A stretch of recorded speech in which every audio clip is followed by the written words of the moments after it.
colleagues in order to make room for some of my most esteemed and celebrated Wall Street friends. And I nothing. I threw everybody out of the room just for you, Guy, and you showed up. Well, This, you know, you're first like, of all, I apologize to you and your team and the audience. how about the Tasty Live viewers? And the Tasty Live viewer. Do you care about them? I care about everybody, but full disclosure, I had to make my way up from the New York Stock Exchange. I got a little caught on the subway. Then I had to get makeup on for CNBC's Fast Money. But when Dylan reached out to me, whom I adore, who I will tell people might be one of the 5 most intelligent people I've ever met, absolutely brilliant, I said, absolutely, I would love to come on. And so I said, and you said, I don't know if I can do it. I don't know if I can do it. If I could do it this day. I said, just come tomorrow. Take your chances. You're like, I got to be downtown at 3. Because remember, I used to work at the New York Stock Exchange and used to have to make it from the New York Stock Exchange to the NASDAQ every day to do the conference call. And that was when I was trying to figure out, because they always want to do the car service. So I take the car service, but then the whole rickshaw, that was the beginning of the end, by the way. The rickshaw was the beginning of the end. Because I mean, I was on the subway, but with the subway, there was no cell phone signal on the subway. And some of the subway gets frozen. You get stuck underground. You get stuck in traffic. Which is why, who are you talking to, Guy? Who are you looking at? That's Brian Sullivan. Oh my God. In the room. I mean, now we have a whole. Oh my God. Now look at this. I mean, we need to create an hour just for Brian Sullivan. I mean, if we're going to start doing this, if I didn't realize I could get so many celebrities into one Zoom call. How are you, Brian?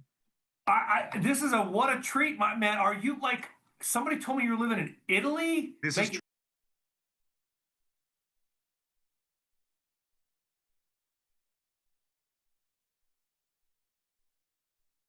Beach right now. Of course you are. Of course you are. Of course he is. He's still in Radigan. Rules don't apply to him. No, nor should they. Saranac Lake's own Dylan Radigan. Yes, Union College. Union College. That's a deep pull. That's a deep pull. Listen, NVIDIA earnings are minutes away. Okay. I would love to coming discuss. Back. I'm sorry, this is who live grew TV. Up where, and you know who lives where.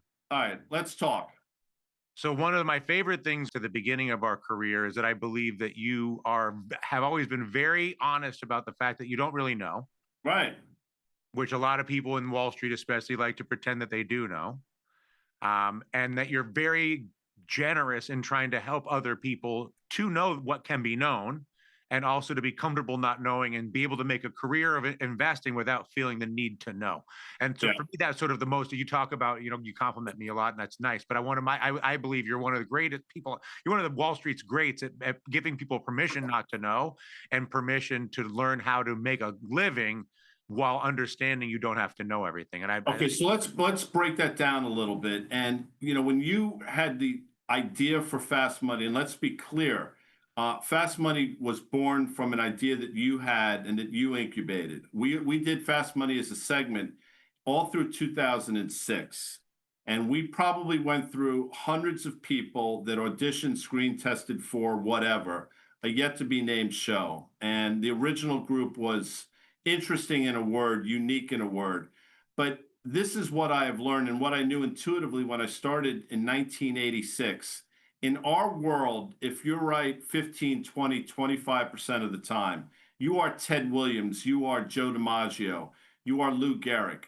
Unfortunately, what the media has created and what sort of the universe of Twitter and all the social medias, you have to be right all the time. And I will tell you categorically, nobody is right even close to that. And you say, well, how can you be right 20, 25% of the time and be successful? Well, it comes down to understanding when you're wrong and exiting said wrong position. And when you know that you're right, levering up. But, you know, when people which kind of goes to the tasty trade thesis, which is that all risk is managed on order entry. That's correct. And the idea of risk management after order entry is delusional and or wrong. And so that order entry is the point where risk is managed. Now, I'll say this for your audience, and we've had these conversations before. The most important thing when entering a trade is knowing where you're going to get out if you're wrong. You have to stick to that. I'm going to buy NVIDIA at 182. If it gets to 175, I don't care what's happening in the world. I am getting out regardless, and I'll live to fight another day. On the upside, that's an entirely different thing. But knowing where you're wrong and where your exit is critical. And what I say on the show all the time, like I don't pretend to know where things are going, but what I say is, given my experience, given where things are trading, given these fundamentals, given these technicals, this is what should happen. And those are the conversations that you wanted us to have and that we still have to this day. Because I've traded much more actively in the last 10 years than I did when I was working with you at CNBC. I think at CNBC at the time it was banned, which I found peculiar. Well, you were employee of the network, so you were not allowed by contract. We got around that by being contributors. I remember That was the yeah. workaround. But I was not able to actually put on a position of any kind. Whereas in the past 10 years, I've had the benefit and liability of being able to freely do whatever I want. When to sell. When to sell.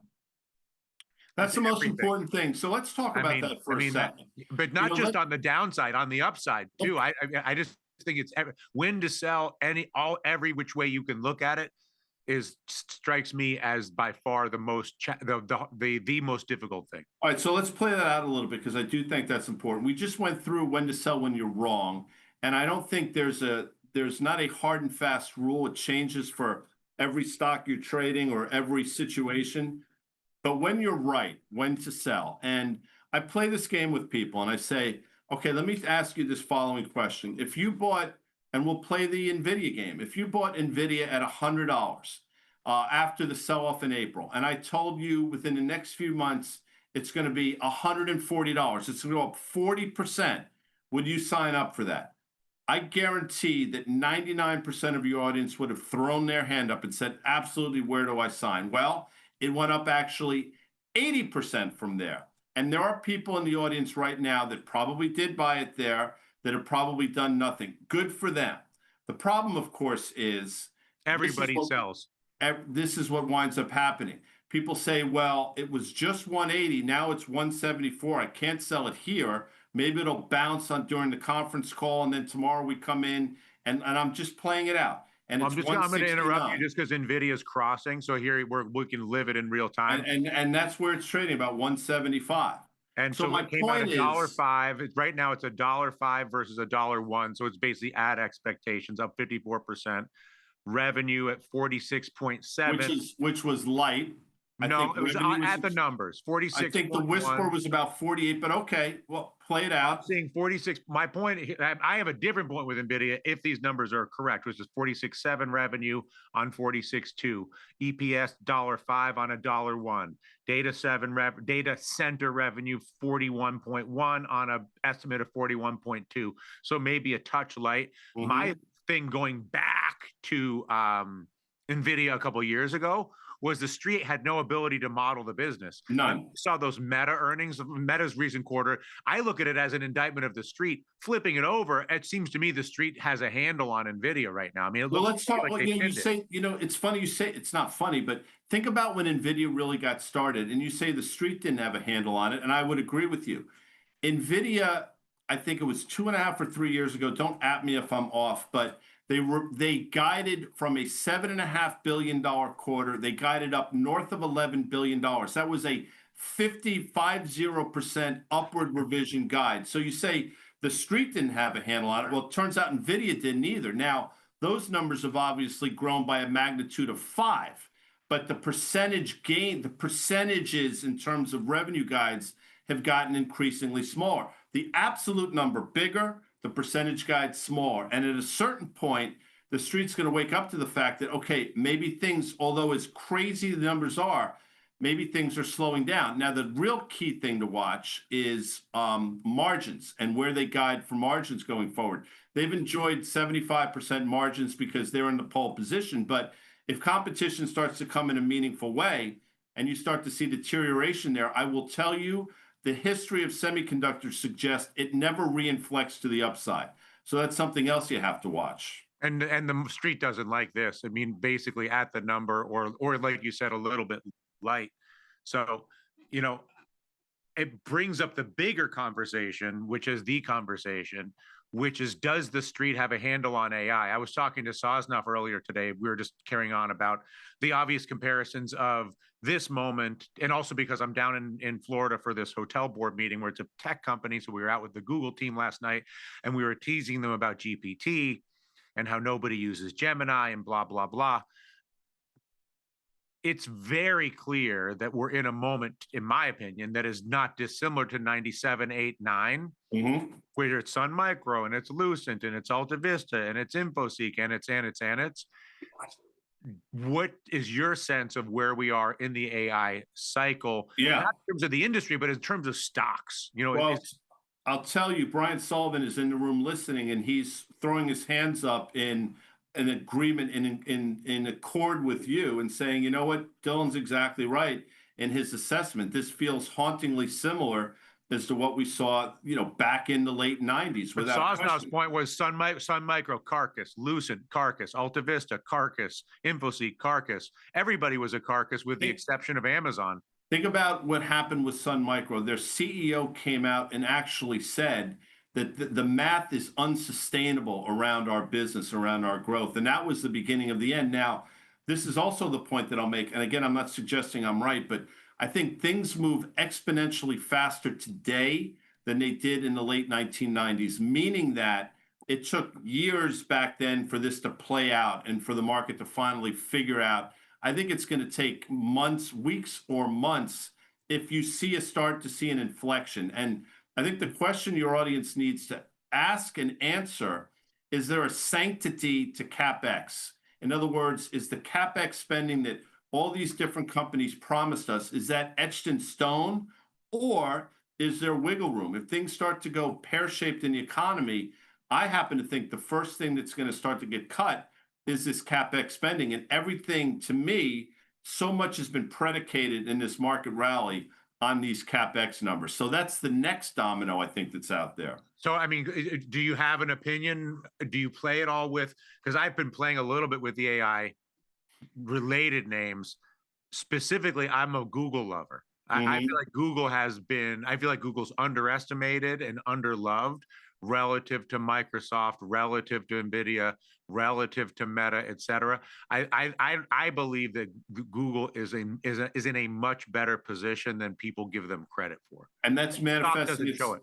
That's well, what you just said is manifesting itself in the valuation that the market is giving them. They trade at a trough valuation in comparison. I mean, if you think about what I think are the moats around Google, but there are a lot of people a lot smarter than I, and that's not a high bar. But Ben Reitzes, for example, if you follow his work, I think it was 4 or 5 months ago, he made the following comparison. He said in the same sentence, Google and Eastman Kodak. And I think we all know what happened with Eastman Kodak. You grew up in that area.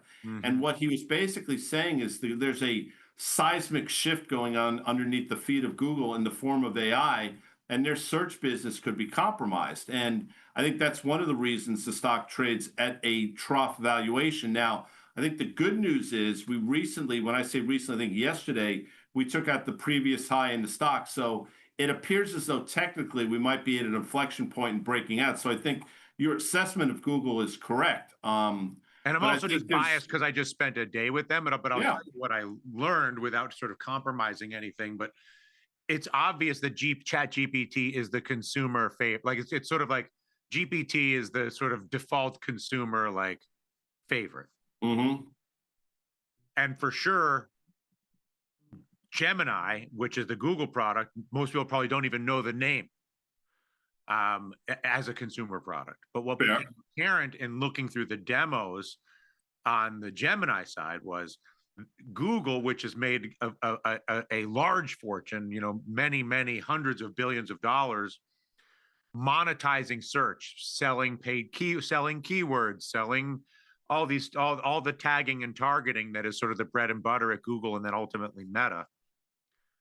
What was obvious in looking at the demos is the Google AI product already has integrated into it. The Gemini already has integrated into it all of the monetization, all of the Google stuff, all of the paid placement, you want to get your house cleaned, you want to get your dog trimmed, you want to buy a new boat, you need to get your hair cut, you want to, buy a car, all those things is already inside of the Gemini. And it's not inside of Chat GPT. It's I not think inside of and I feel my point is I think it's easier for Google to become more consumer facing than it is for Grok or GPT or another AI product to integrate the Google things, which are all of the targeting and monetization, which is very unique to them, along with Meta. I think that's going to be critical going forward, like to the extent that they can do that successfully, and make that transition. I think it's going to be really important. I think that this is just me, and I'm not trying to be hyperbolic. I think sort of in some ways the fate of their search business sort of lies right on that what you just Well, discussed, or what search you is just going laid away. out. I think Well, there is search no in the historic sense is going away. It's the transition to. as you go to the new search, which is an AI search product. How do you? And also, it's also all the companies on the product side. I'm on the board of a hotel business that uses paid search. There's all the whole entire travel industry, make Expedia, Booking. They all pay money for to buy New York, the Marriott in New York, the Paris the hotels, cruise lines in Miami. Like that's a huge business that's existed forever, and it's not just travel. I mean, it's automotive sales, it's ticket sales, it's events, and all of that goes through an industry that is paid search that's going to that now not go away, but it's going to transition. Now, what you started this by saying, what are the plays around AI? And again, Brian's in the room and he's listening, but I will say that, his beat has been the energy beat, and we've talked about this. And I'm not asking you to pull up charts on the fly, but there's a If there's somebody company pulling that. up charts, it's not me. So, I mean, they've got So the NVIDIA chart I there. would Maybe they'll like listen. if they could pull up a Vistra Energy, and I will tell you, Dylan, since you started hosting the show in '07, you handed it off to Melissa in March of '09. I don't think I ever heard of Vistra Energy until the last year or so, and the chart bears that out. The stock What's the went ticker? nowhere. VST, Okay. Victor Sam. Look at what that company has done over the last year. It's been a parabolic move. If you looked at this, you would say this has to be a biotech stock. No, it's just an energy company that is taken advantage of, or it's at sort of the crossroads of the energy use that's embedded with all these AI plays. And that's the place to be. If you look at a Constellation Energy, a Vistra, I mean, those companies, there's real things happening there. And this is, to me, I think this is a seismic shift. So AI valuations come and go, but AI isn't going away, and the energy uses on the back end are not going away. So despite the moves we've seen, and they've been historic, these are the types of places you want to be. What is your sense of the culture of because the culture that you grew up on Wall Street is not dissimilar from the culture that Tom Sosnoff grew up on, or that I grew up on, which is a bunch of human beings in a shared space yelling at Right. each other. Yeah. Right? Doesn't exist. Well, it doesn't exist anymore. I was just down, as I said, on the floor of the New York Stock Exchange. I started my career in 1986, the spring of 1986. I actually visited down there. I think it's not hyperbolic to say there were 50x amount of people then than there are now. So that has obviously changed. The dynamics around a trading desk have obviously But it's not even changed. just the exchange; it's like the trading floors themselves. And They Warren don't Solomon, exist but in the same way, and same no doubt about it. yeah. I mean, the energy around a trading desk is gone, and it's So not how do you coming think back. that affects the transfer of information from young to old, from new to experienced? I mean, I mean, because it's easy to be like to go with the full old guy thing and be like, well, now that we're not there, Yeah. but also I could argue maybe they learn more, the young people, because they're all in Well, the chat room and they have a collective, okay. they have So if you want to learn about just because Casey companies, has so many young people, and I'm sure about balance sheets, yeah, I mean, they can do that on their own. If you want to learn the easy stuff that people have forgotten, relationships, how to have a conversation with people, how to interact in a group, all how to those win different somebody's things, trust. how to win somebody's trust. I mean, that's gone by the wayside because the unfortunate reality there is not a mentorship environment anymore because it just doesn't exist. So people will say, you know what? That's a bygone era. It's not important. I say bullshit. I say it's more important now than maybe it's ever been because it's a lost art. And I mean, I just think that so much of, I mean, the human race exists in the transfer of trust and intelligence from one generation to the next, and that's only possible if you're in a group and under pressure with some shared purpose or some shared task or some shared challenge. And it's, I mean, I don't know what replaces that. I mean, it's one of the reasons I actually kind of enjoy, as you know, I got into the sneaker business as one of my enterprises, which is not to get distracted by that, but one of the things that appeals to me about that is it's a physical object that Mhm. forces people to be together.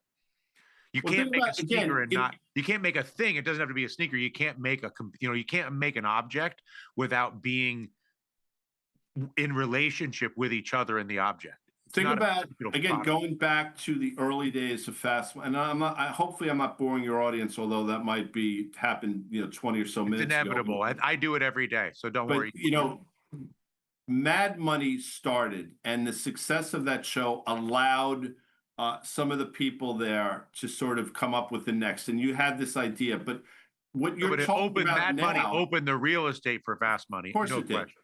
No, but what you were trying to do was replicate the feel of a trading desk, the relationships, the The dynamics, the phone calls that I had conversations, every morning with the people like you phone that were calls. not on camera. So that's what you wanted to do. And to a certain, well, not to a certain extent, to a large extent, we've stayed true to that, the genesis of the Totally, show. And there totally. are not a lot of shows that still have the essence of what it is to be on a trading desk. Now, look, at some point, like everything else, it sort of goes away. But, we've tried to be true to that vision.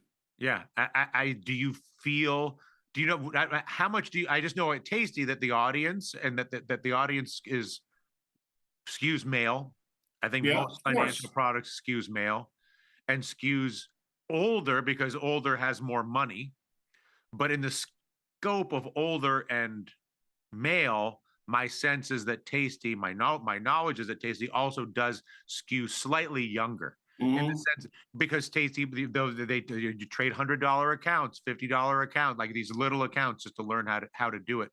And I just know that you spend a lot of time. I just want to you because you give me so many compliments and you're very generous, but I know that you spend a lot of your time out teaching. I know you're very active at Georgetown. I know that you're the founder of your own media company, Risk Reversal Media. I know that in addition to the fast money things, that you have a very popular and successful podcast. I think Tom's going to be a guest of yours, Hmm. And you will as and, well. and me as well at some point in the near future. But whether obviously podcasting or going on television or speaking at places like Georgetown is a way to make a living and it's a life, but much more than that, it's really a way to teach, and it's a way to interact with people, to share.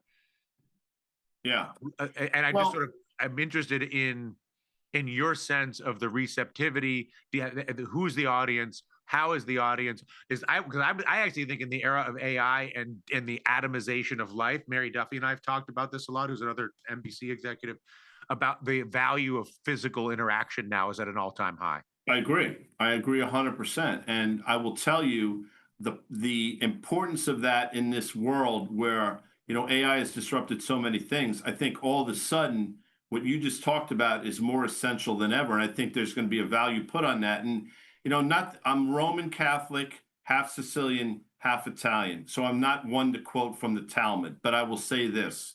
There's a saying in the Talmud, to save one life is as if you've saved the entire world. And I want to be crystal effing clear. I'm not suggesting I'm saving lives here. I think what they're trying to say is that if you can impact one person's life in a positive way, you've effectively changed their world or maybe saved them in some way, shape, or form. And that's enough. So if it resonates with one person, that's enough. Now, hopefully it resonates with a lot more than that. And I think by virtue of the fact that we're in our 19th year, it's safe to say that we are resonating with people. And I think people want to learn. And I think what I have learned is there's a thirst for knowledge out there without question. And it's not, again, playing stock market. This is going up, this is going down, although that's part of it. It's understanding, like, how do these people think? What are they looking at? Why are they in and out of things the way they are? Why do they look at certain things when I've never heard of that? And that to me, what 0708 that you lived through with me when we went on air on a nightly basis, seeing things that had never happened before, talking to an audience that was petrified, as was I. What you As was learn is John Madden, who pulled me aside as at a bakery in Carmel I was thinking I was meeting John Madden, but he was thinking he was meeting me. That was the Yeah. highlight. That was the peak of my celebrity, I might say. Think about that for a second. The point is, what 07, 08, 09 taught me is that there are no effing experts. There are people that have done it for a long time. But as you started this by saying, nobody's an expert in this. The market humbles and humiliates me specifically on a daily basis. And if I'm not being honest about that, then I'm not being honest at all.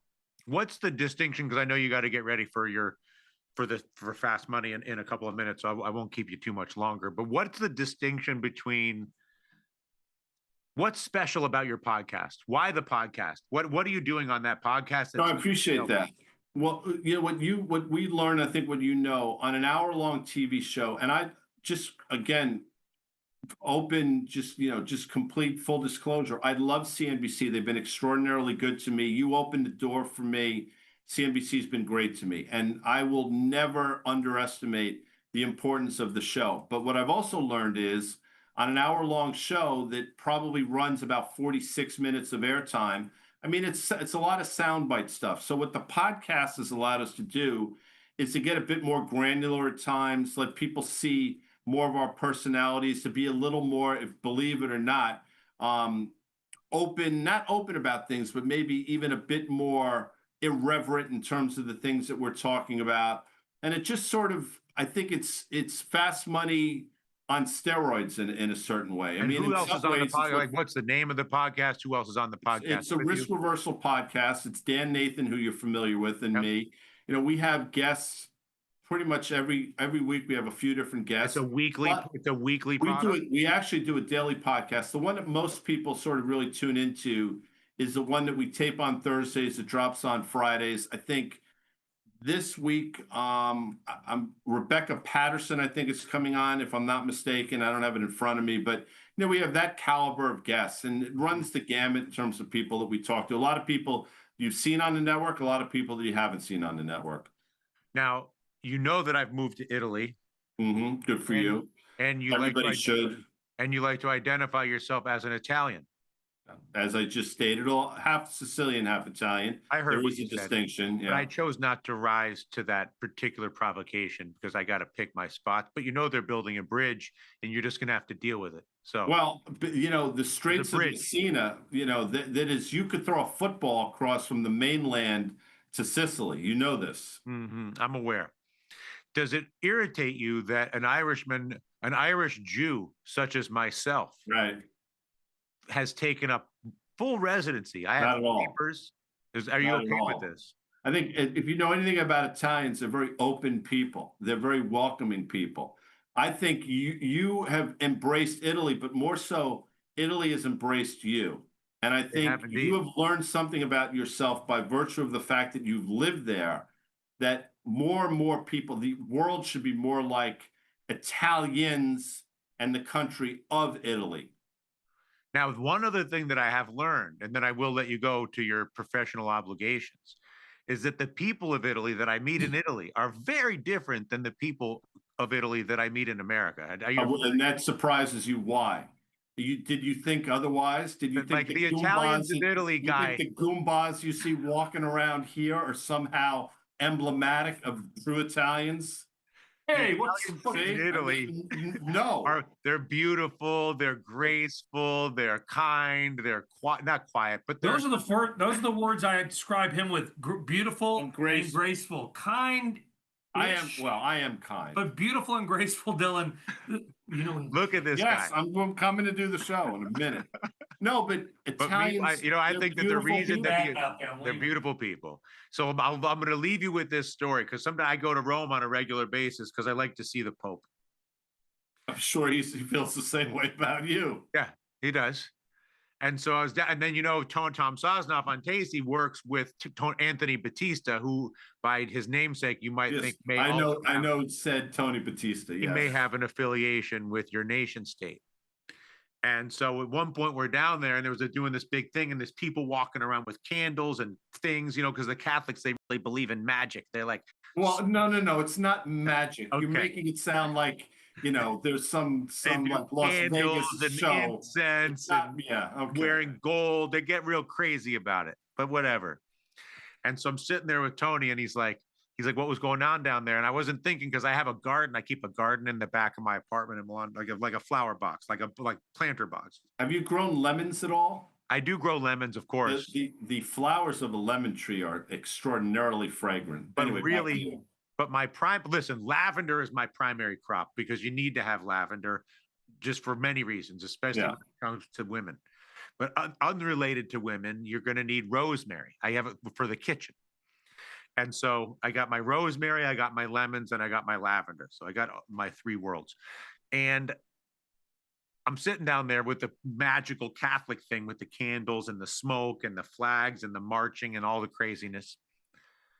And Anthony Batista is like, what were you doing down with the Pope? And I'm like, oh, I was down there for the procession of the Rosemary. He's like, I've never insulted an Italian. The level of indignation. Right. He's like, please tell me that you mean the procession of the Rosary. Yeah. Yes. He was waiting for me to burst into flames. He said, I'm But away. listen, that's But forgivable. rosemary is an important herb. Of course it is. I think the rosary is probably a tad more important than rosemary, but I don't want to equivocate here. I mean, you can do both. You can As the actually Irish say the Jew, I take rosary my while you chances. garden your rosemary. As the Irish Jew, I take my chances. You got to go. So Can I just tell people Please. something? Please. Obviously, your audience has gotten to know you extraordinarily well. One of the great, and I mean this sincerely, one of the great privileges of my life was working with you, albeit a brief period of time. The level, you are as brilliant of mind as I've ever, and with that brilliance comes a level of what's the word I'm looking for? I don't know. Unpredictability. Really? Yes, but that's what makes you you, and that's Do you the remember world some should of the have. commercial breaks? Unfortunately, yes. The world should have more Dylan Radigans, is my point, because you're a thinker and you're thoughtful, and I'm proud to call you a friend. I mean that. I mean that. So The feeling is mutual, and I believe that you are one of the great teachers of our generation for Wall Street. I've had the privilege of working for a decade with Tom Sosnoff, who for sure I believe is one of the great. He's built all these wonderful companies, entirely really dedicated to teaching and learning, and so I've learned to really admire the great teachers of my generation and our generation, and I count you right up there at the top of the list as one of the great teachers, not just about Wall Street, but just how to be a guy, how to be a good guy, and just how to build, how to live a nice life under any circumstances, how to not expect your life to satisfy you, but just how to be satisfied with being alive and allow whatever's going to happen to happen. And I think you're a great role model and a great teacher for a lot of people because of the high profile nature of your position. And I'm really proud of your success, and I'm proud to call you a friend. So wouldn't have happened without you, DR. And again, I apologize that I was late. I mean that, so I'm sorry. But I really appreciate you having me on. Thank you so much. Before you go, what are you doing with NVIDIA? Well, I'm about to go on the TV show. So NVIDIA's down like $6, which is not a big move at all. I got to take a look and see what sort of the margin guidance is. But I want your audience to go back to January of this year when they reported earnings. The stock that day made an all-time high, I think, of 153 and change. It closed lower on that day. I mean, you probably talk about this, but you had something called an engulfing pattern in the stock. And by April, like many other things, but by April, it was trading down to $90. And I want to be clear, I'm not suggesting we're on the precipice of a move like that, but we've seen some really strange things around earnings in NVIDIA. So just go back there. It's worth taking a look at. And history might be repeating itself a little bit here. I know you got to go, but last comment very quickly: comparison of the AI mania versus the .com bubble. I think it's much more centrally focused. It's much more laser focused on a few names. The magnitude of it now in terms of the numbers are far greater. It's not going away, like the internet's not going away, but the mania around it is a little bit scary.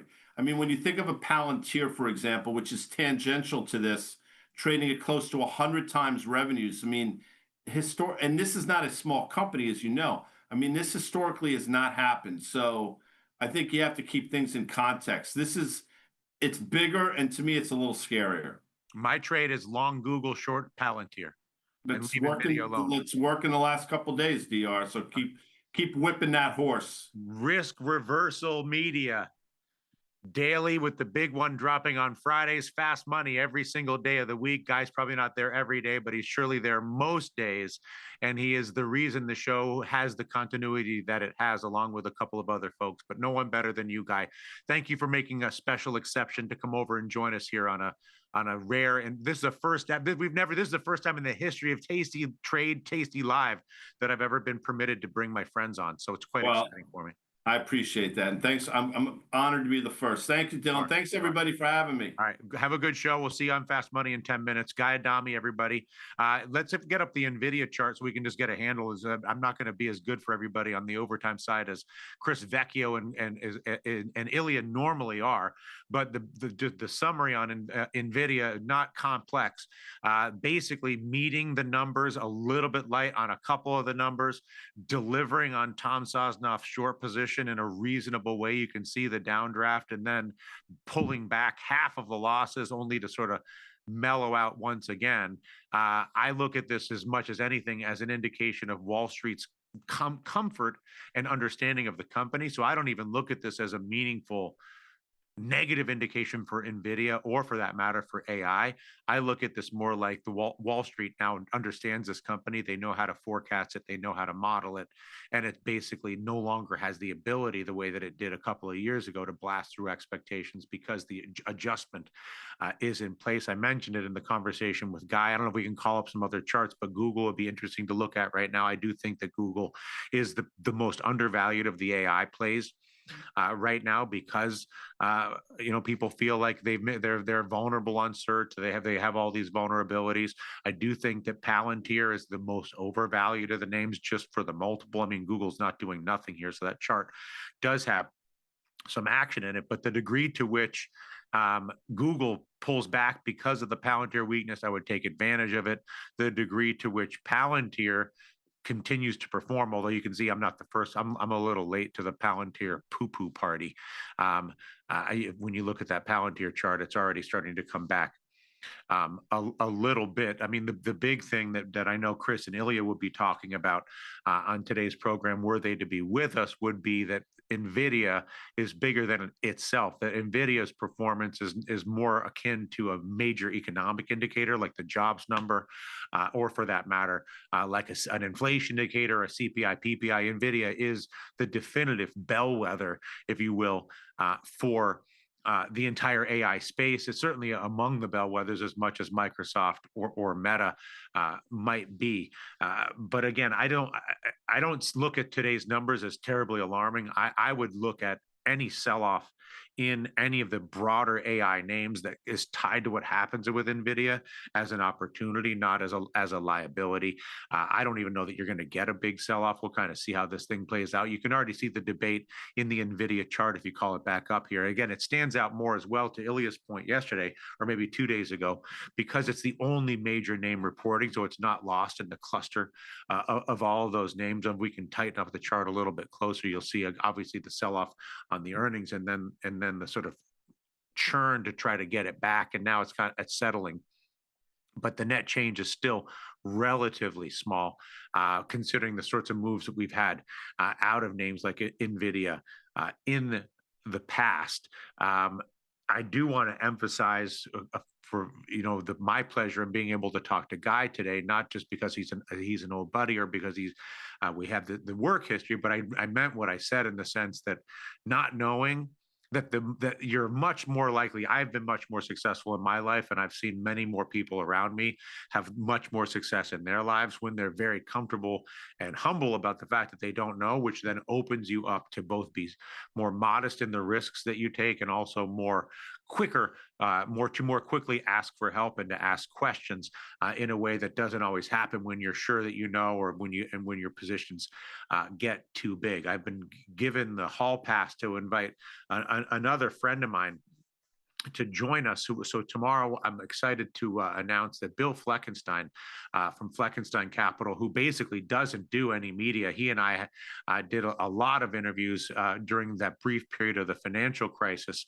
and in having that discussion. And I'm excited that he's agreed to join me for an hour for a special edition of Overtime on tomorrow afternoon at 4 o'clock. That conversation, if you know anything about Bill, will focus much more around rates and the dollar and inflation and macroeconomy and the presidency and all the sort of non AI. I mean, we'll probably touch on this AI conversation, but it's honestly much more likely to occur and to exist in the context of more of the macro things that I know are more native to this audience and these people, particularly considering how smart Ilya and Chris are on the topics in general of macro and macro trading. So I'm very excited to hear what Bill has to say about rates in general. And if this goes well, I may get a chance to invite some more folks to join us down the line as the weeks unfold, as we go into this fall, which I think would be a nice thing.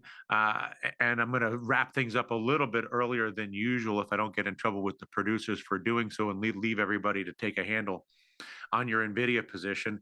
Ilya is here, and he is preparing today's edition of Macro Money. So I do ask you that you stick around here on Tasty Live. I am Dylan Radigan, completing a special edition of Tasty Live's Overtime with my friend and neighbor, Guy Adami, co-founder of Risk Reversal Media, and one of the only, I think he is the only full-time trader on CNBC's Fast Money who was on the very first show, on the very first episode, and will be on that show once again today. So he is the connective tissue from day zero to present time on that program, and it was a pleasure to have him with us here today. And with that said, I am Dylan Radigan. Overtime for today, out of time. Do come back tomorrow and join Mr. Fleckenstein and myself for a conversation about all things rates, dollar, and macroeconomy. And don't leave us here. Ilya on standby for those who are looking for their daily dose. He is ready to roll with Macro Money coming up after this break.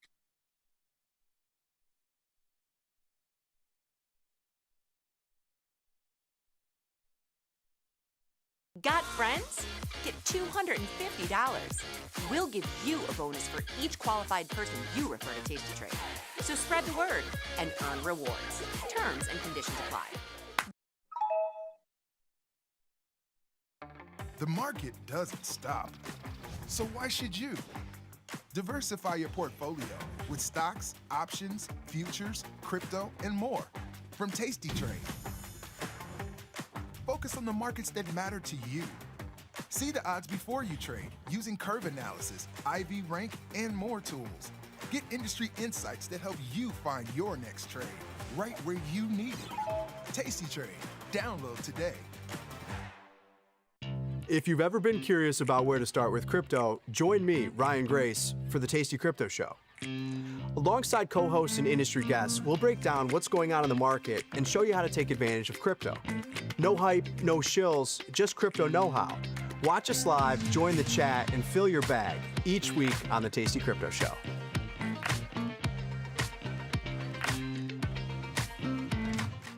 Tasty Trade has crypto, and you can trade with zero commissions. Bitcoin, Ethereum, Litecoin, and more. Diversify in one place. Crypto, we got it, we get it.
Stocks go up and stocks go down. Markets move. Beta is a way to measure the movement of a specific stock relative to the market as a whole. In simple terms, it tells us if the underlying has more volatility of price movement relative to the S&P 500. Beta of 1 is our control here, SPY being the underlying. If the beta of a stock is less than 1, it would mean the stock typically moves less than the SPY. If the beta of the stock is greater than 1, it means the stock tends to move with greater volatility than the SPY.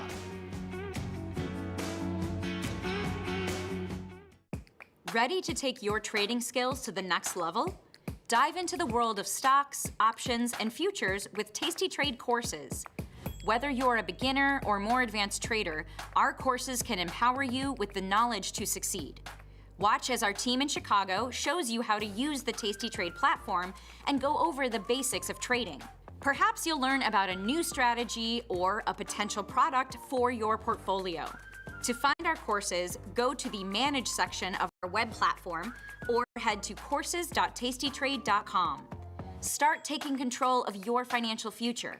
Visit our courses today. The amount of time I spend interacting with our customers via email or anything else is pretty much my entire life. To be so powerful and so valuable, and then to be that approachable, just amazing. Where else are you going to be able to email a CEO, get response back? But you know what? Before he even knew who I was just some idiot trying to learn how to trade. And he still would email and help me learn and everything like that. Some people say it's nuts, some people say it's insane. You know, that's what I do.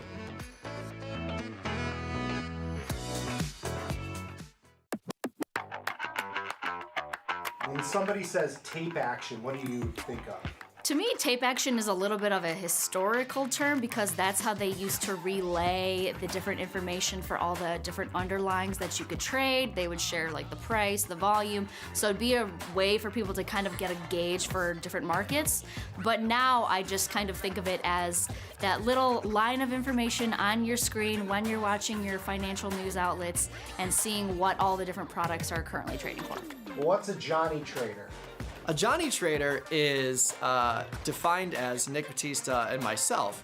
We are smaller traders, smaller accounts, mid-sized accounts where we can't sling anything we want. We can't do multiple contracts of anything we want.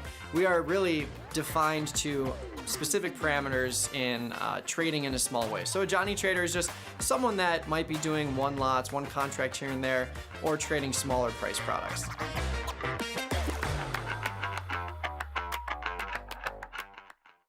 This is Chicago. We invented the skyscraper, the Italian beef, and the standardized options market. SIBO is not only the birthplace of options, it's also where Liz and Jenny got their start. In an industry first, two female former floor traders broadcast live from the floor. Hear the sounds of live market action and feel the electricity as they present real-time trade ideas and research-backed market studies live from the SIBO's SPX pit. Watch Liz and Jenny live from the SIBO, only on Tasty Live. We built Tasty Trade's web platform for today's traders. See it, click it, trade it.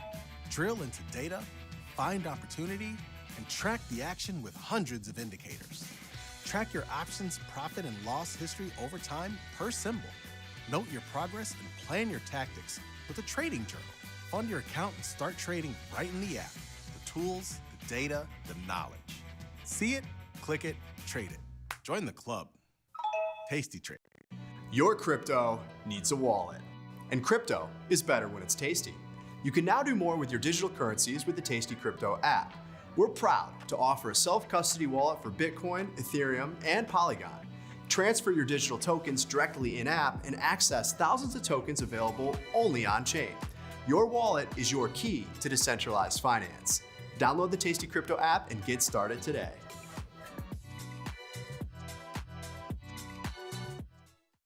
Feel like your wardrobe is missing something?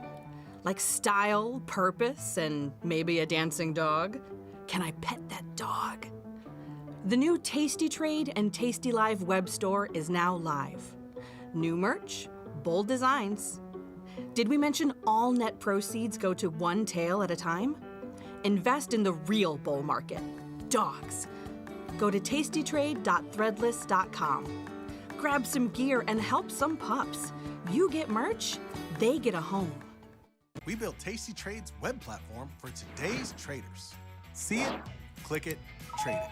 Drill into data, find opportunity, and track the action with hundreds of indicators. Track your options profit and loss history over time per symbol. Note your progress and plan your tactics with a trading journal. Fund your account and start trading right in the app. The tools, the data, the knowledge. See it, click it, trade it. Join the club. Tasty Trade.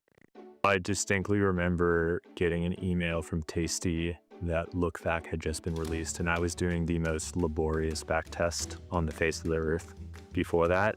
And I did 2 or 3, and I saw how quick it was, and I saw how quick the data was.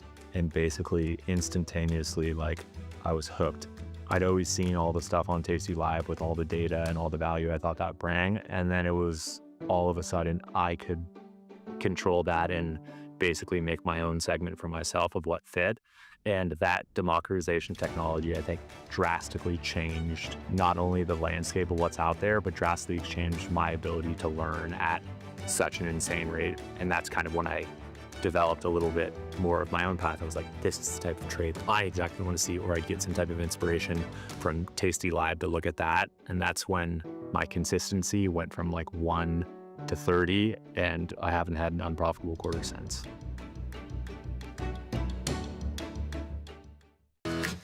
Tasty Trade is now on TradingView. Trade stocks and futures directly on TradingView charts with Tasty Trade's low commissions.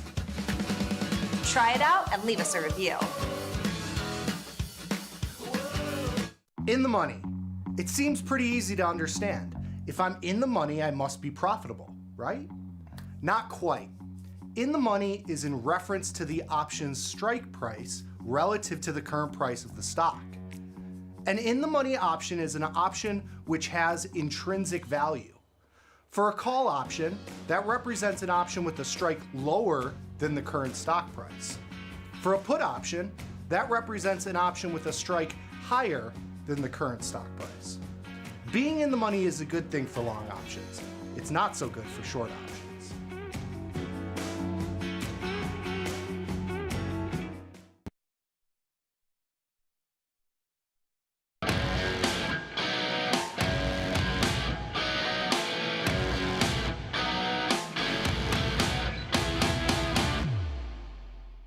What a day, what a day. NVIDIA shocks the markets. We get some interesting machinations here around Fed policy expectations and a very interesting view on what comes next after this unexpectedly action-packed several days. This is Macro Money. I'm Ilya Spivak, head of Global Macro here at tastylive. And what we're going to do here is take a look first and foremost at how all of this fits into the narrative that we've been following here since that explosive speech from Fed Chair Powell on Friday, and how all of this is looking like it may play out next. Of course, a huge input into this conversation, the earnings that we just saw from chip-making giant NVIDIA, but also an interesting aside here directly from that NVIDIA report into a conversation developing around China. We'll update what we're looking at there and consider what it all might mean for where markets are heading next. So let's begin with just a brief reminder here of how we are coming into this week and what all of this seems to imply. So this was how the markets reacted on Friday to Fed Chair Powell. It was unmistakably optimistic around the idea that indeed rate cuts are coming, and the Fed chair did not use this speech to disabuse the markets of that notion. Stocks go up, yields come down, gold goes up, the dollar weakens against its major counterparts. We can see that here with the yen and euro, the big ones, and Bitcoin, of course, reveling as it does in a risk-on mood with an amplified sort of performance. So pretty clear cut. The market hears Powell. We've talked about it on the show this week, how the language there seemed like the stage was indeed getting clear for the September rate cut.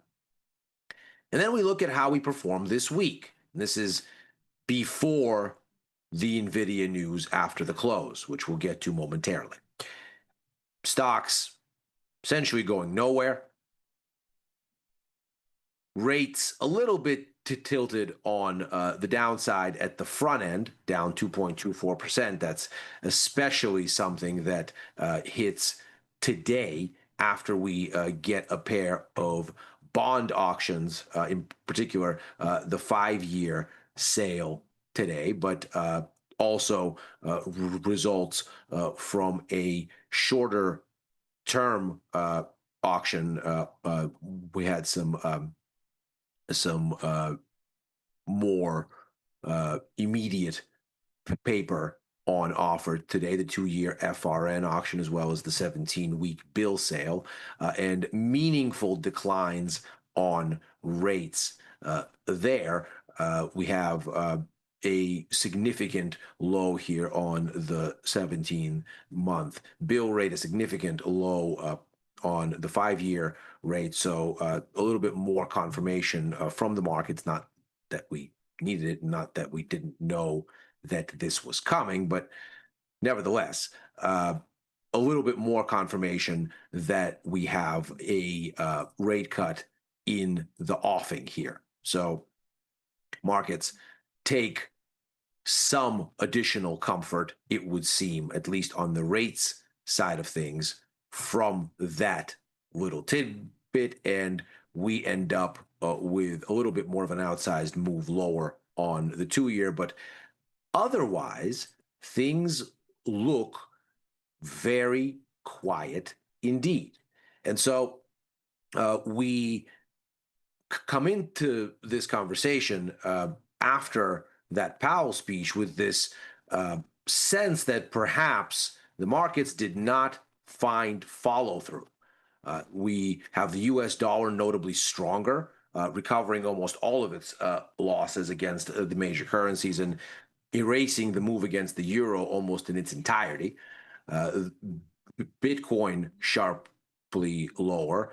Gold still holding up, ostensibly around what we're seeing here, but the situation much more muted at the long end of the curve. And it's not for lack of for lack of conviction in what Powell said. As a matter of fact, we can see here rate cut expectations have been holding very firm here, now at about 87% chance for a cut, but not too removed from yesterday, and in fact, not too removed from a week earlier, which you can see is marked as August the 20th. So this is actually before Powell's speech, where we already see the probabilities were relatively strong.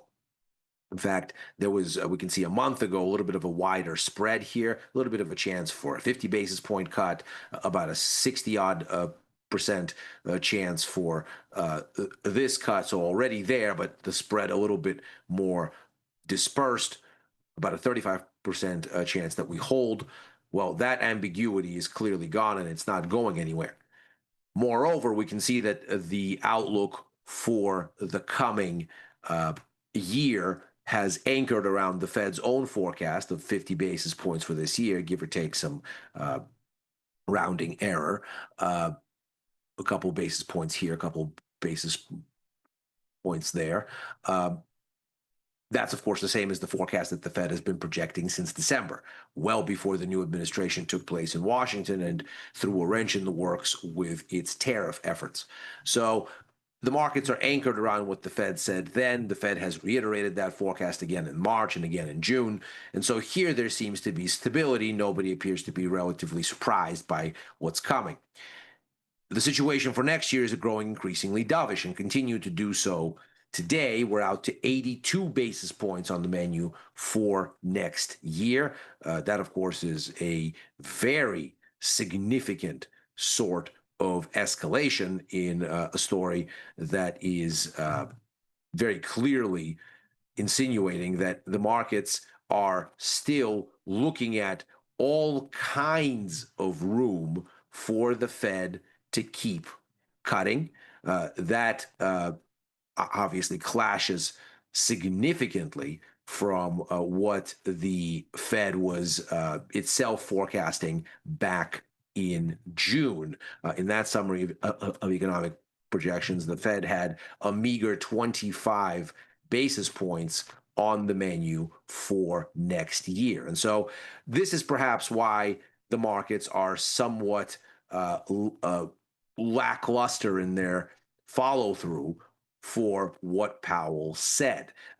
It looks like what he did was remove uncertainty around some sort of a rug pull kind of a situation where the Fed might have said, you know what, we're not as ready to cut rates as you all hope. And so it seems like the markets had about a day's worth of relief, and we're not able to find anything else in that speech. And so perhaps the catalyst for whatever was going to be the dovish Fed narrative is, at least for the time being, until we see some more economic data. And of course, we'll talk about the PCE report that's coming up later this week on tomorrow's show. But at least for the time being, it looks like that story might be out of juice. And so with that in mind, we have a kind of stayed reaction. And then, of course, there's this. This is the reaction from NVIDIA shares after hours, after the company's fiscal second quarter results. Revenue comes out $46.74 billion. That's a slight beat over $46.02 billion expected.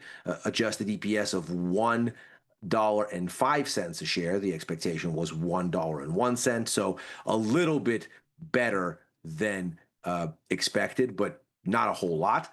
The magnitude of the surprise, in fact, relatively modest here compared with some of the more recent numbers that we've seen. For example, one quarter ago, we were looking at a beat of almost a 10% margin, about 9.8. This ends up being a beat of just 3.9, let's call it, give or take 4%.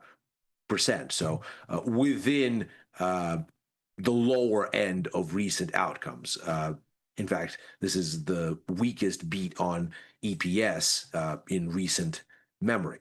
So certainly a beat, but not exactly rosy results. NVIDIA also approves an additional 60 billion share buyback.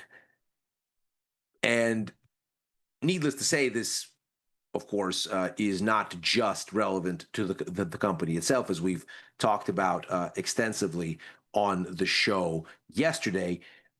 This is the largest of the Magnificent Seven, which already make up a huge share of market cap. And we can see here, in terms of NVIDIA's weight, it accounts for 8% of the overall S&P 500. So it is an absolute behemoth.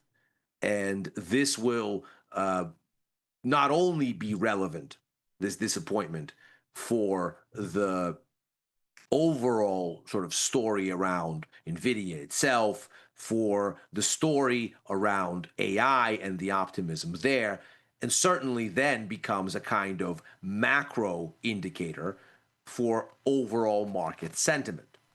At a time when the market had its positive Powell catalyst and then decided the story was over, again, because there was so much more easing that the markets were already baking in, that the Fed would have to go a long way still to meet these lofty expectations. Now, we spoke going into this announcement about how the other 6 of the Magnificent Seven fared in their earnings reports this cycle. And we can see here we have roundly beaten expectations on all but the EPS number for Tesla, which came in right on the screws. So we have a run of positive results here. And of course, most impressively with Meta, where we have a dramatic beat on EPS.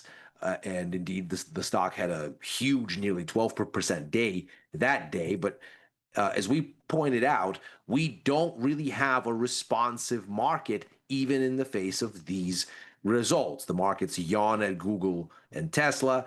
We get a gap higher for Meta and Microsoft around those Meta earnings in particular, but that gap is immediately faded. And markets actually come in after the initial after-hours pop. Then Amazon and Apple come in. And again, it's not as though those results are by any stretch awful. Round of beats on both EPS and revenue, but the markets ultimately swoon. And only later do you get this build into record highs. This is the Mag 7 ETF from Roundhill, just to give us a sense of what's happening in the isolated space. And although we can see here that since those earnings run their course, that's this right here, and sort of looking at the uptick thereafter, this appears less to do with whatever was happening with those earnings, which happened back here from the 23rd to the 31st of July, and more with this downshift in Fed expectations by year end. This is Fed funds futures for December of this year, the implied rate. So you can see that there is a big revision lower to a more dovish setting, and that's ultimately where the markets start to grind higher and reach a peak on that CPI report on the 12th of this month, after which the markets got soggy across the board going into Powell. And of course, this then is Powell. And since then, we've gone again, not very far at all. We discussed yesterday already this idea that the markets were punishing bad news in an outsized way in this environment, as opposed to rewarding good news. Now, this is not entirely abnormal. Of course, the market expects CEOs to be guiding when they issue their forecasts on financial performance, to be guiding such that they can underpromise and overdeliver. And so some degree of upside beat is expected relative to forecasts. And so we can see that the 5-year average here already has positive results being rewarded with about a 1% 2-day move, a negative result punished by more than double that with an average 2.4% move. But this particular reporting season, the disparity is all the more glaring. Only a 0.4% up move on positive surprises and a huge 5.5% number for negative surprises. So the markets seem already to be more sensitive to bad news than good news.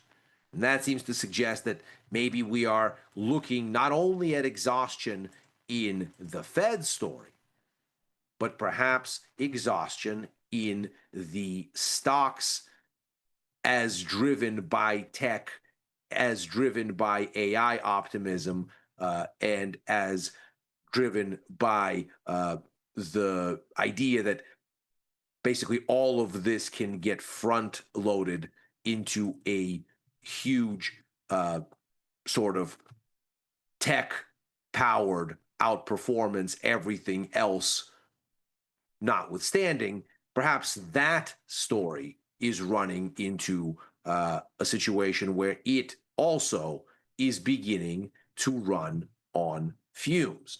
And it is with this that we get to the real meat of what seemed so disappointing in these NVIDIA results.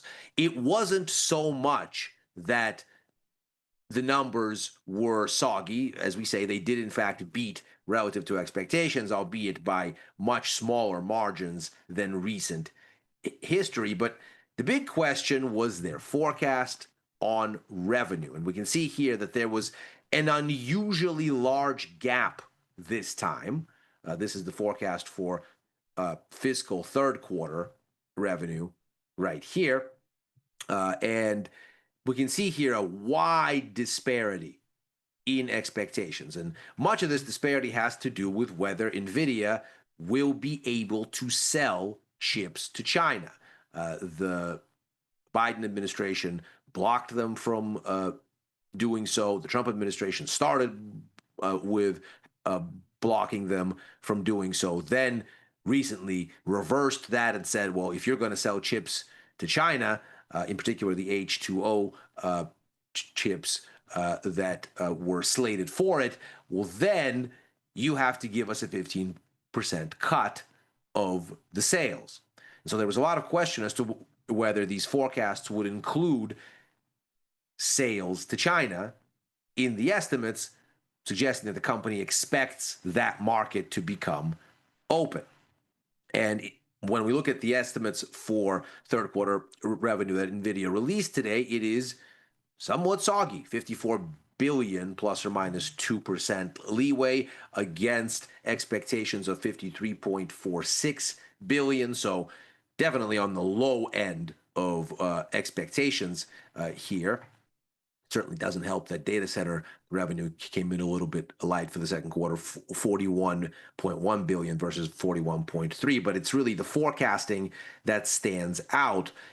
NVIDIA saying it did not include sales to China, of which there were none, into these second quarter results. And when we look at this revenue estimate coming in on the low end, the presumption seems to be, well, there won't be sales to China, or at least there's not going to be a meaningful uplift from sales to China in fiscal third quarter, which sets us up for a look at China, where in fact over the weekend here we're going to get updated Purchasing Manager Index numbers suggesting that we might get a little bit of a wiggle higher. These are going to be the official figures from CFLP, the China Federation for Logistics and Purchasing, alongside the National Bureau of Statistics. So the expectation is that China's economy is going to stick relatively close to neutral as ever in the logic of PMIs. 50 is the center line where there is neither growth nor contraction. Above 50 is growth. Below 50 is contraction. The further you go above 50, the faster the growth. The further you go below 50, the faster the contraction. Manufacturing expected to remain in contraction mode. Services expected to hover near neutral, as is the composite index, but a little bit better, a little bit more into a positive direction here than the prior month.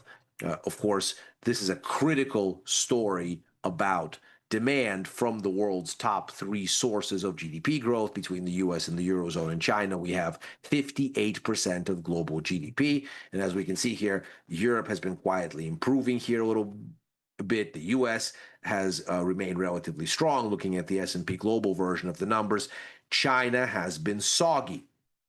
And if we look at the problem here, of course, we've talked about it extensively, it is that there is virtually no demand to speak of. With real GDP running above nominal GDP, we have now 9 consecutive quarters of de facto economy-wide deflation, which basically suggests the entire economy is in the bargain bin. There's not enough demand to clear available supply, so prices are sinking. We saw this in spades in the latest inflation numbers. CPI pegged to 0, just a hair above. Wholesale inflation still deeply in negative territory. But the markets have seemingly sniffed out perhaps something more positive. We see that we have the credit impulse index for China, the share of new loans in GDP, starting to finally see a little bit of positive growth. This is as of July. We don't have August numbers yet, but starting to finally see a little bit of positive growth. And the markets are perhaps even getting a little bit of optimism there. We can see that there's an uptick in northbound capital flows through the Stock Connect, which connects markets in Hong Kong with those on the mainland. Northbound flows would be flows from Hong Kong and into mainland bourses. In other words, more demand both from Hong Kong and, of course, from foreign investors as an extension, because they're using Hong Kong as a hub through the Stock Connect to get exposure to mainland shares. The situation in Hong Kong itself still relatively vibrant here. We saw this pickup in flows last year and now again, but whereas last year they came with weakness in flows domestic on the mainland, and it seemed like it was more like money exiting the mainland than going southbound and out through Hong Kong. This is a different story now. So perhaps the markets are starting to get a little bit more optimistic about a China turn, and that, of course, makes this NVIDIA report a little bit jarring and makes the PMI numbers that much more interesting, because Chinese economic data has actually tended to weaken relative to forecasts recently, looking at this data from Citigroup. And we find, in fact, it is now below zero on this measure, which suggests Chinese data now tends to disappoint relative to forecasts, which, of course, makes the current situation that much more interesting, because if the Fed story is running out of speculative juice, and if these NVIDIA earnings are telling us that but for China, revenues are on the low end for the AI space, and though there is clearance to sell to China, the demand may not be there because the economy is weaker than meets the eye, when there's plenty of optimism to unwind and risk appetite finds itself without a new batch of fuel to burn. That sets up as bad news, perhaps, for the S&P, for NASDAQ, and for U.S. stocks in general, and perhaps paints a more positive story for the U.S. dollar, which has tellingly benefited from risk aversion and shown itself impervious to building Fed rate cut expectations for next year, at least for now.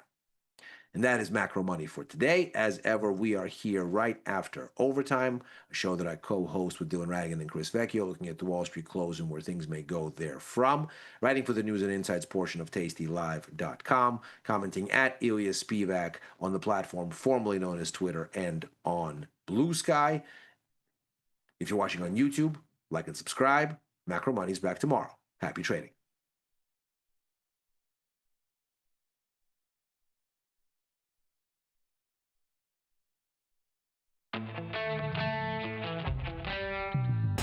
In the world of investing, a beast lurks between the numbers. Some watch from the safety of the sidelines, but others saddle up and ride that one-ton rowdy ribeye for all he's got. If that's you, join us on Tasty Trade, named best online broker for options trading. Genius loves company.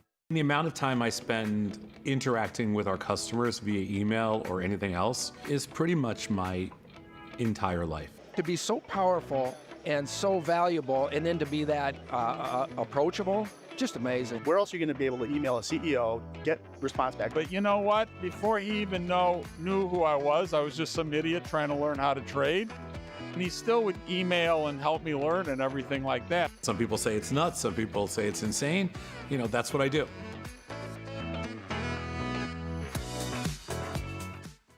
Traders, start your platform.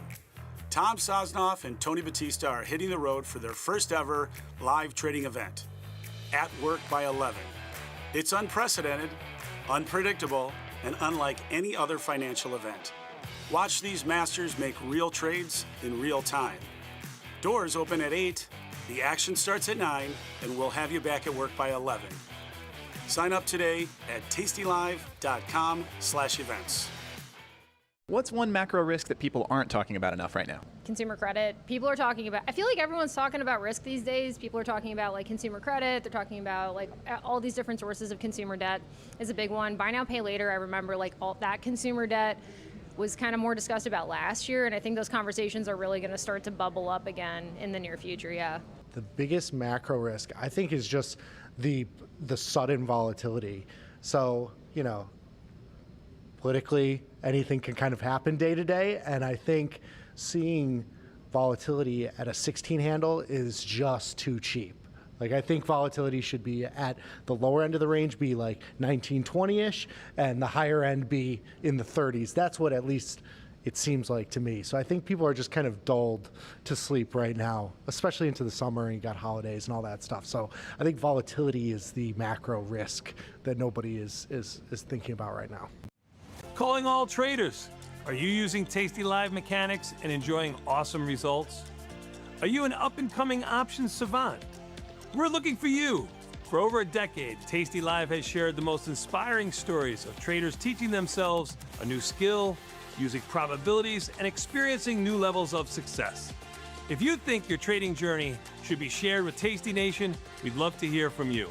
We are always on the lookout for the next class of rising stars.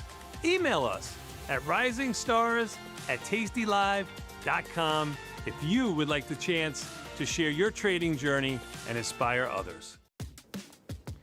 Look who's back testing. Tasty Trade now has options back testing for free. Test your trades with over 10 years of data for the most popular symbols. See how your trades would have performed in the past. Look back at profit and loss and take the guess out of guesswork. Oh, did we mention that it's free? Get back testing at Tasty Trade. Class is in session.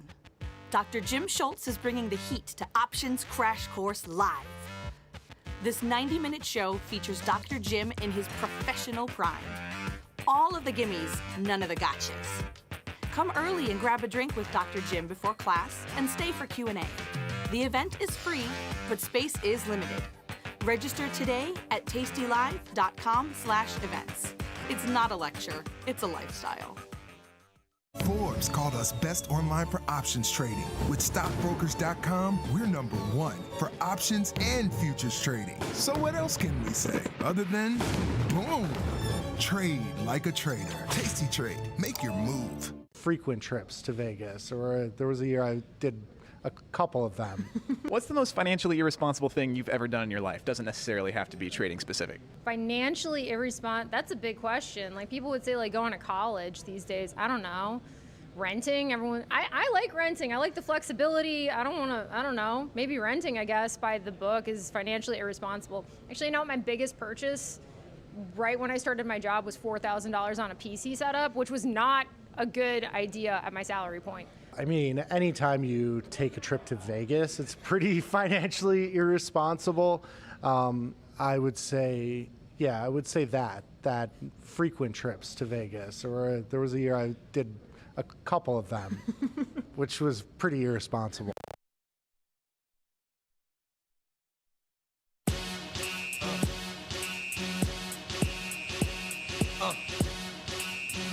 All right, we're back. Tasty Crypto Show. I'm Ryan Grace, and with me today, of course, Dan Cecilia. And also with us today, special guest, we've got Greg Magadini, professional options trader, head of derivatives at Amber Data, back on the show. And if you're not familiar with Greg, which you should be, he's a regular on the network. Greg's always bringing us, tons of unique insights, trade ideas. Greg, we love having you on the show. Welcome back. Thanks so much, Ryan. Yeah, I'm glad to be here. I love being on the show as well. How have you been? What's new? What's exciting? Yeah, I mean, there's a lot of stuff going on. ETH is continuing to pop off, which is very exciting. There's a lot of interesting macro monetary things going on as well. And so I think we're setting up for a good show, good trade ideas coming up. Yeah, let's talk about that. We had the absolute ripper, and not just in crypto, but in equities as well, just across the board on Friday, which seems like forever ago, given the price action in the market. But post Jackson Hole speech, the market breathed a sigh of relief. We've got a interest rate cut upcoming. Everything rips higher. Per usual, we see a little bit of a pullback. But, ETH has really taken center stage now. The narrative shift, the flow has shifted. ETH's outperforming Bitcoin. You can see this clearly when you look at the ETH BTC ratio. What do you make of kind of what you're seeing in the market here with Ethereum specifically, and I guess how high can ETH BTC go in reality? Yeah, I think the BTC ratio going back around sort of the average median levels of 0.07, which will put ETH, around $8,500, $9,000, is pretty realistic. And world keeps spinning, nothing's really different. It just ETH is a higher price. So to me, this is just kind of a natural path of prices, and there doesn't need to be like some massive catalyst for that. But the dynamics in Ethereum in terms of vol are getting very interesting. I mean, you see it in the realize, but there's fundamental reasons and shifts for that. And that kind of brings me to my trade idea in a little bit here. Yeah, and you mentioned the vol dynamics, and in that newsletter you talk about the BTC lagging realized vol versus ETH's rising realized vol. What do you think is causing that divergence?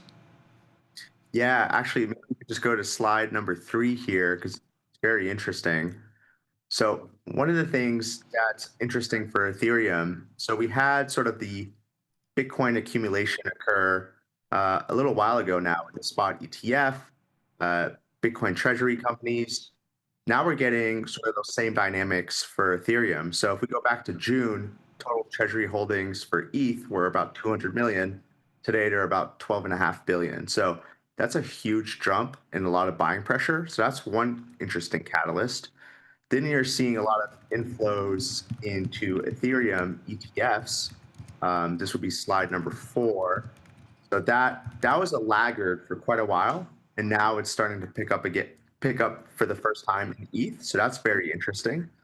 But then we have this kind of other dynamic that's very particular to ETH, which is staking. So right now we have the highest staking ratio.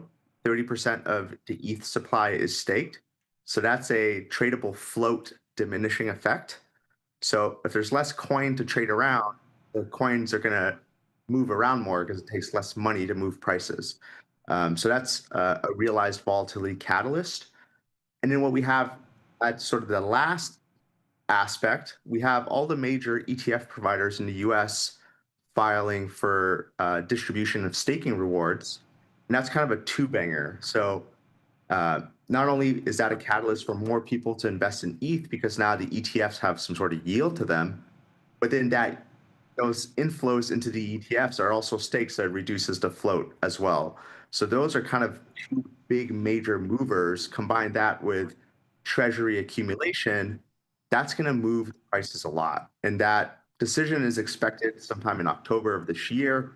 I do think there's some vol to that time of the year, especially if we're going to get a regulatory decision around the staking ETFs.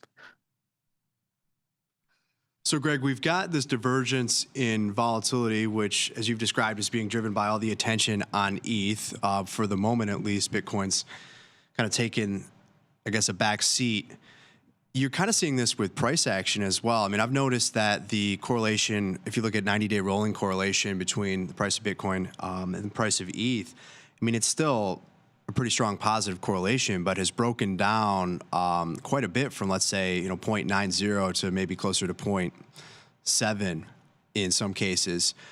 What do you think is driving that? Like, why all of a sudden is all the attention only on ETH versus Bitcoin, in your opinion? Yeah, I think it's a little bit of a reversion to the mean because 2023, 2024, and part of 2025 were sort of the opposite picture. all the attention was on Bitcoin, digital gold, macro policy, SVB banking crisis, all that stuff. And Web3/tech plays, crypto tech plays were a little bit out of favor. And so we got a rotation out of ETH into Bitcoin. ETH was sort of the dog of the crypto pile. And now everyone is underinvested in ETH and the momentum is returning. So people who are in crypto typically have a portfolio of cryptos and they sort of rebalance away from the big winner, say say Bitcoin, to buy a laggard, say ETH. And I think those are the type of flows. And that's why you kind of see a correlation breakdown, because you have people who own Bitcoin selling Bitcoin to buy ETH. So you got selling at the same time as you have buying pressure. So that kind of breaks down the correlation a little bit. So if you see this correlation continue to move a little bit lower here, and we do see, when we look at ETH specifically, as you mentioned, there's a positive correlation between price and volatility right now, which I think is a pretty bullish signal, as we've discussed in the past. But if you go back to, this divergence between Bitcoin and ETH, not only in volatility terms, but also in price terms, look at the breakdown and correlation. If that continues, do you expect that to be bullish, I suppose, for ETH or the ETH BTC ratio? Is that what you'd want to see? Is a further divergence? Yeah, I would say so, but I would say it's not necessary. You can have positive correlation, but just higher beta in ETH. So both are going up, but ETH is going up more. And that's actually a more constructive environment. We saw this in 2017, major bull market for crypto, but Bitcoin dominance went down and altcoin season came into fruition. So everything was going up, but smaller assets just had a higher beta and did better. And that's kind of the environment I want to see for Ethereum. I don't want to see an environment where Bitcoin is crashing for whatever reason and ETH is relatively strong. Yeah, so given this setup, let's move on to the trade idea you had in your newsletter. You alluded to selling the MSTR volatility, the premium in MicroStrategy, and buying ETH volatility. Can you just break down that trade, what your thinking is there, and just how to set that up? Yeah, definitely. This is slide number 2. You can just see the MicroStrategy volatility go down a lot. So kind of just setting up the picture, one of the things that you want to keep in mind when people buy volatility, when there's it's the insurance policy last resort, so to speak. So you can see that in the S&P 500, when you have market crashes, the only real hedge you have is a put option or some sort of volatility premium in VIX or something like that. And so in MicroStrategy, we have Michael Saylor selling convertible bonds to buy Bitcoin. So what that means exactly is that he's a supplier of volatility. Those convertible bonds have a 0 coupon, and they have an embedded option. The strike is around $670 on conversion for MicroStrategy. So if you're a convertible bond holder, really how you think about that is you have present value of the bond itself, and then you have sort of the embedded optionality. And if you're long that optionality, typically you would sell some MicroStrategy against your bond holding because you have a convert and that has a delta. And if MicroStrategy goes down, you buy back some shares because your delta goes down, so you need to rebalance the gamma scalp. And so that's typically the type of gamma scalping flows you see with just plain vanilla options. Now you would see them with convertible bonds. Now, the reason to me why this is so interesting is because it shifts the dynamics. For quite a while, we had MicroStrategy outperforming Bitcoin, and we had an increasing net asset value premium in MicroStrategy to its holdings. Now we have a decreasing MNAV to MicroStrategy holdings, which makes total sense. As Bitcoin rallies, you're going to get into delta rebalancing of the convert holders. They're going to be selling the shares of MicroStrategy, and it's going to kind of collapse that premium. So not only is MicroStrategy going to have lower realized vol because everyone's long vol in there already, but then the asset that MicroStrategy owns, which is Bitcoin, is also a decreasing volatility profile. And the lower the profile of the MicroStrategy volatility, the less they can raise money with more converts to buy even more Bitcoin. So that actually reduces the Bitcoin volatility. So there's kind of all these mechanisms that are vol consolidating in MicroStrategy and Bitcoin. And as we just talked about, ETH has the exact opposite profile. We're just now getting treasury flows. We're now staking ETH. We're now getting a catalyst of the ETH ETFs coming online that can explode ETH volatility even higher. The last kind of component here, like the trade idea, in my mind, selling out of the money call spreads on MicroStrategy to buy out of the money call spreads on ETH-A on a pretty closely delta dollars for delta dollars basis makes a lot of sense. So that's kind of the type of trade I think would be interesting. Okay, I want to take a look at that in the platform in just a second, Greg, but just so we understand this, we've described the divergence in price action, right? We want to be long ETH versus Bitcoin here. You can see that in the ETH BTC ratio. You also are looking at this from the volatility perspective, where we want to be long ETH vol. It's trading positively correlated to price, where we're seeing a decline in Bitcoin volatility. And I guess it gets to the third part of this question, just as I'm kind of rephrasing this back to you. Naturally you would just go in there and say, okay, well, why not just sell call options in IBIT? But as I understand it, you're saying MSTR is the better vehicle for this trade because of this dynamic you've just described. It's almost reflexive in nature, given the structure of the vehicle. And so if you're going to put on the short vol and in some ways kind of negative delta position for Bitcoin or for IBIT, you actually would be better suited in many ways to do this in strategy or MSTR. Is that correct? Yeah, I think the dynamics are more interesting. And MSTR is also underperforming Bitcoin in price terms right now. So you're extra long the ETH BTC ratio by being long the ETH MSTR ratio. I love these trade ideas, Dan. I want to dig into this a little bit further, and I do want to bring up the platform just because I want to take a look, like what expiry and strikes would you consider with this? If our viewers want to take a look at this on the platform, are you going longer date or where are you looking here? Yeah, so I think October, November, December are sort of the interesting months for the ETH side. And so I'm kind of driven by the ETH side in terms of expiry selection, because I really want to see that regulatory ETF approval play out in terms of the staking. I think that's a catalyst for more inflows into the ETFs and more interest in just owning ETH and ETH ETFs and the staking ratio to be higher. So given that time frame, I mean, if we were to look at, as an example here, the October expiry, what is the delta that you kind of would target, or where's your sweet spot in terms of you don't want to pay too much and you want to, have a little bit of bang for your buck, I suppose.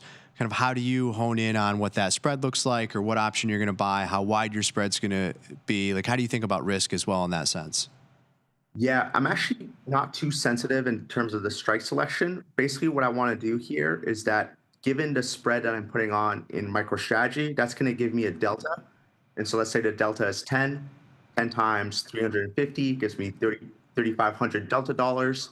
And then I want to have a spread that's about equivalent in delta dollars long to the ETH side. So I can actually kind of play around with those ratios. But basically, on the initial setup, I want to have delta dollars for delta dollars. There's a little bit more volatility to ETH. So it's not like a perfect one for one. I think ETH right now is 75, MSTR is 55, but close enough. It doesn't have to be perfect. The trade, it'll either work or it won't, but it's not going to be because you didn't hedge extra couple of vol points of delta dollars. Okay, so you could volatility weight this, I suppose. But if I'm just looking at the platform here, and you said kind of eyeing up the ETH-A options in terms of your expiry to start with, but if we went to MSTR, and just to show everybody this, if we went into the October period here, and we let's just change this from open interest to delta, and if we were to look at this, and I suppose just as an example, let's say we wanted to sell the 370. It's a 40 delta. I mean, maybe you want to be a little bit farther away. I don't know. It's up to everybody's own risk preference. But we'll look at a 10-point wide spread. Sell the 390, buy the 400 in October. That's the regular monthly expiration, 51 days to go. And then you're honing in on, I mean, let's just say we're going to do this 10 times. So we're at 37 in terms of the delta we look to match up against with our long delta in ETH A. So our call spread we'd want, versus this spread, we'd want 37 positive deltas to kind of go delta neutral, or 35, 30, just somewhere around there. Maybe 40 on the other side of it, I guess, if you're a little bit more bullish ETH. Yep, and I would do, because ETH A is a tenth of the price of MicroStrategy. For every 1 delta in MicroStrategy, I'm going to do 10 delta in ETH A. Gotcha. Okay. So in terms of sizing that, is it correct then that if we were to do 1 here in MicroStrategy, just 1 contract aside, we'd want to do 10 contracts in terms of our ETH A spread?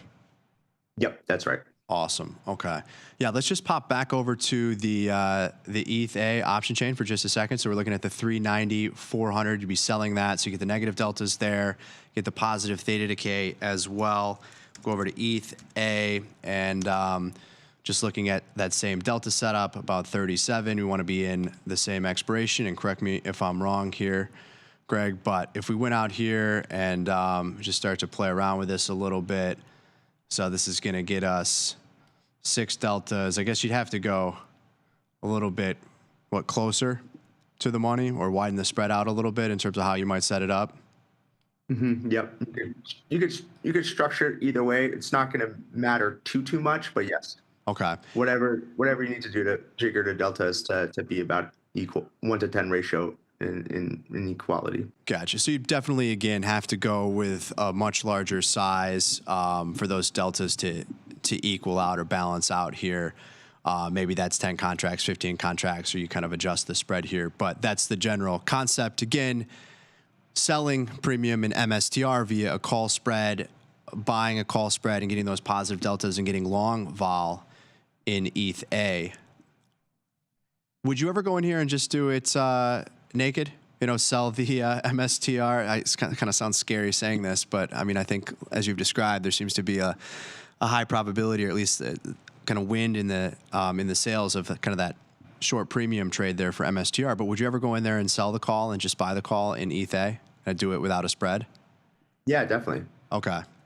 All you have to do is just ratio down your sizes and, just use a stop like you would in any short position, or actually any long position. Just manage that risk. But yeah, the scary thing with selling out of the money calls is sort of the convex exposure.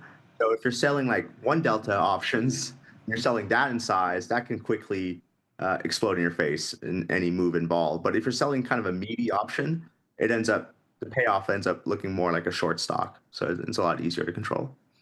Is there any risk that you see to this trade? Like, you talk about that structure where sailors, that ATM structure where the volatility is dampening. Is there anything where that rips higher? Like, is it some unwind? Is there some leverage somewhere? Is there anything you could think of there? Not necessarily the MSTR component, but if you get like Bank of Japan buys $1 trillion of Bitcoin, all bets are off the table. Right. Okay. All right. That is the trade setup. And again, I think key to hone in on here is you want to make sure that you are in some ways accounting for volatility, but sizing this appropriately given the notional value of the 2 instruments here, or of these spreads. You're trading one, as Greg mentioned, that's $300 some a share, and the other is only 34. So you need to do that basically 10 to 1, and you want to balance those deltas out. We're going to put this trade on tomorrow when the market's open, Greg. We'll put it on the follow page in the Tasty Live platform, but love the idea per usual. Before we wrap things up, we got a couple more minutes here. I want to go back to your newsletter, which if people aren't on the list, how can they get on the Amber Data newsletter list that goes out every Sunday? Yeah, you can follow us at amberDataDerivatives.substack.com. Highly recommend it. That is one of the recommendations I can make on the show, Dan. Like I said, before we wrap things up, something that stood out to me in reading your most recent piece, Greg, was what you coined the boom catalyst, which I even made a slide for this one. So if we throw that up as a little backdrop here, can you describe kind of how you're thinking about maybe what's next for the Fed, the current macro backdrop, and this boom catalyst that could be on the horizon? Yeah, definitely. Just to contextualize it, so when we went off the gold standard in the 1970s, gold was $35 an ounce. Then we went straight to fiat money, unbacked currency. Gold in the next 10 years went up to $700 an ounce, so 20x. So that was the 1970s boom effect, boom catalyst. In my mind, the Fed independence or pressure from the administration on lowering rates and easy money and being dovish is also a potential boom catalyst where we're in good times, but the Fed feels the force of cutting rates and loses its central bank independence. So that would be a game changer in my mind. Yeah, it seems like we're close to that. I mean, you not necessarily on a daily basis, but you clearly get the tweets from Trump around, the need for lower interest rates, replacing Fed Chair Powell. I think Scott Bessent, U.S. Treasury Secretary, has been out talking about, rates realistically being 150 basis points or so lower. We'll see if we get there. I think in some ways you could probably see a slight rise in inflation on the horizon here in terms of the rate of change. But then if you have a Fed that doesn't fight that, right, I mean, then it's off to the races for gold, for crypto, maybe for long duration tech stocks in the environment that the Fed's fine, almost bizarrely, but given there maybe is a lack of independence at this stage, but is fine with that rise in inflation while they're continuing to cut. Mm-hmm. Where do you think, is that needed, I suppose, for us to get to that 700ths of a Bitcoin ETH BTC ratio? Is that, does it fall on kind of what happens next, given that dynamic for markets? How do you think about that? For the ETH Bitcoin ratio, I don't think we need that. I think that's just reverting. Like ETH is just playing catch up to where it should have been. In terms of just overall hard assets and inflation hedges, I do think this boom catalyst is, a game changer, so to speak. Like prices of platinum, silver, gold, Bitcoin, crypto in general, equities can just move a lot higher from here, despite wherever valuations are. So that ends up kind of being, one of the $1 million Bitcoin is scary scenario type of things, but something to be aware about. Yeah, these assets are definitely your hedge there. I guess really quickly before we wrap things up, on the other side of that, short term, do you see any risks? I mean, obviously there's always risk, but is it geopolitical? Is it macro? Is it monetary policy related? I mean, it seemed as if on Friday for a moment everybody thought it was off to the races with a rate cut cycle, and then very quickly that's kind of reversed and the narrative has shifted to maybe one and done. We'll take a look and see. You've described again boom catalyst being that maybe they don't care as much about inflation as kind of Fed funds have started to reprice. Where do you see the risk to this kind of narrative or the thesis here over the next couple of months? Yeah, so I'm a little bit torn. So the typical risk is, markets crash. I think in a way that would be the best case scenario. And the reason why I say that is I think the other risk is, I like to put it in this juxtaposition. What do you think is more likely? Housing gets radically affordable or housing gets radically unaffordable? And I think inflationary environments where asset prices just go up uncontrollably is actually society breaking events, because it changes a lot of dynamics. Saving is no longer rewarded. Taking as much risk as possible is rewarded. That changes sort of the whole ethos of how our economy functions. And then you have situations where wealth becomes unevenly distributed because asset owners become insanely wealthy, whereas people who don't own assets become a lot poorer, relatively speaking. And sort of the middle there's no middle. It just becomes the wings. And to me, that's actually the risk. It's not a recession risk. Recessions are actually great equalizing opportunities. They're scary, but they're equalizers. If we have just infinite asset price appreciation, that's very bifurcation of wealth, and that actually is kind of scary. Well, we'll leave it at that, Greg. I hope we go up, but we just don't go up too fast. As always, appreciate having you on the show. Appreciate you coming on the show here and hitting us with some trade ideas. Like I said, we'll put this on the follow page on the Tasty Trade platform. And again, if anybody wants to follow you or Amber Data on Twitter and sign up for the newsletter, where can they find you, Greg? Yeah, definitely. I hate to leave it on that sour note, so everything will be fine. Let's not worry about it. Just put it out there. Just be aware of it as a trader. That scenario exists, but it'll probably be fine. Absolutely. Find me on Twitter at Genesis Mall. You can find my Substack, amberDataDerivatives.substack.com, and then you can check out our platform and look at all these analytics at pro.amberdata.io. Awesome. Well, thanks again, Greg. That's going to do it for our show. We'll be back on Monday. Until then, oh wait, we won't be back on Monday. I apologize. We have the day off. We'll be back Wednesday. Some point next week, we'll be back streaming live. Beans is on Friday. Make sure to tune in to Dan and Shelly on the Tasty Crypto YouTube channel. We'll be back next week. Until then, I'm Ryan. I'm Dan. Peace.